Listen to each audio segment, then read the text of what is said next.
waxaa maantay xafiiska dowladda hoose ee xamar nagu soo booqday safiirka dowladda qatar ambassador xamsa oo ah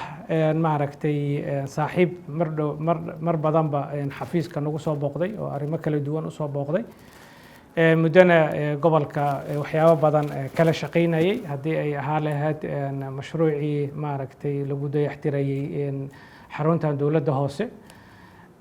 balse ujeedka maanta uu safiirka noogu yimid way ka duwaneed maaragtay kii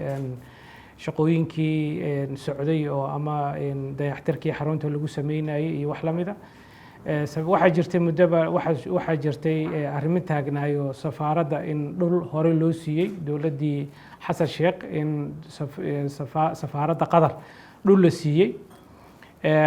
dhulkii la siiyey ayay maaragtay ayay daba joogeen oo 2012 ayaa lagu wareejiyey dukumenti dhul ay dowladda Soomaaliya ay siisay safaaradda qatar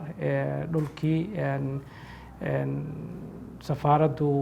weli maysan ku wareegin dhulkii haddana waxa dhacday inuu dhulkii ujeedkii markii hore loo siiyey safaaradda haddana in uusan waxba badan uusan ka hagaagin oo dhulkii haddana gacmo kale uu galay maadaama safiirka maanta nala wadaagay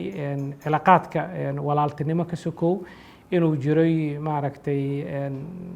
inay dhul ay siiyaan safaaradda aan ku leenahay dooxo inay dhul siiyaan oo ilaa lacag 5 milyan ku kacay ay safaaraddu dowladda qatar ee dhulkaas ay bixisay isla dhulkii markay bixiyeen maaragtay ayagu naftooda dhulkii ay dhiseen oo ilaa lacag 6 milyan oo kale ay ku baxday sidaas si lamida ayaa maaragtay maadaama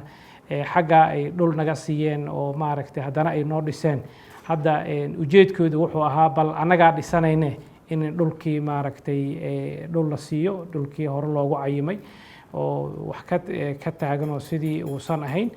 marka sidaas waxay noogu yimaadeen gudoomiyaha ay hore ula ballansanaayeen inay arrinkaas ay kala hadlaan arrinkiina maaragtay gudoomiyaha waa kala hadlay inuu arrimaha dhulka taagan oo safaaradda inuu xaliyo muddo dhow oo maaragtay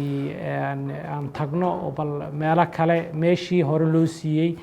haddii aysan maaragtay maanta aysan banaanayn hataa ina meelo kala tagno oo safaaraddu ay degi karto oo maaragtay aan u tagno